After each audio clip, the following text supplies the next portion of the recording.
Here is a summary of the excerpts from Lost Spring. The first excerpt describes the narrator's encounters with a child named Sahib. Sahib and his family migrated from Dhaka after their homes and fields were destroyed by storms. Now, they live on the outskirts of Delhi, digging through garbage dumps in the city for their livelihood. Sahib does not go to school because there are none in his neighborhood. The narrator light-heartedly asks Sahib if he would attend a school started by her. He agrees and even asks the narrator about it a few days later. She realizes that she had made a promise she had not really meant to keep, and recognizes with embarrassment that for children like Sahib, such broken promises are common. The narrator notes that Sahib and his friends are mostly barefoot and have never worn shoes in their life. Those who do have shoes wear mismatched ones. The narrator recalls seeing many such barefoot children across the country. She recollects people explaining this way as tradition and wonders if this is just an excuse to hide how widespread poverty is. The narrator then recollects her visit to Simapuri on the outskirts of Delhi, where migrants like Sahib's family live. The neighborhood is dotted with mud and tin houses without water or drainage. The residents there have no identity papers except ration cards which enable them to get food. For them, having a source of food is more important than having an identity. This is why they prefer to be here than in their home country where they went hungry. The narrator notes that for the adults in Simapuri, rag-picking is a source of livelihood. But for children like Sahib, it is a source of hope, as they even find money among garbage sometimes.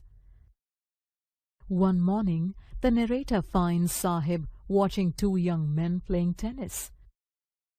She notices that Sahib is wearing someone's old tennis shoes and ponders that though he has the shoes, he might never be able to play the game. Another day, she sees Sahib with a steel canister. He had started working at a tea stall. The narrator notes that Sahib is no longer carefree now that he works for someone else. The second excerpt focuses on the lives of families in Firozabad. Here, generations of families, including children, have spent their lives in dark, dingy rooms around hot furnaces, welding and making glass bangles. The narrator introduces Mukesh, who belongs to one such family, but whose ambition is to become a motor mechanic. She describes her visit to Mukesh's home, which is situated in a locality with stinking lanes and crumbling homes. Mukesh's family is extremely impoverished despite years of hard labor by Mukesh's father. Mukesh's grandmother implies that they will never escape this, as it is a family profession that they have been carrying on for generations. The narrator notes that the entire locality is full of children and their parents who make bangles in the dark. Quite often, the children go blind before entering adulthood. If child labor laws are enforced in Firozabad, it would free at least 20,000 children from this dangerous trade. The narrator describes the sense of hopelessness that pervades Firozabad. For instance, an old lady tells the narrator how she has never enjoyed a square meal in her lifetime.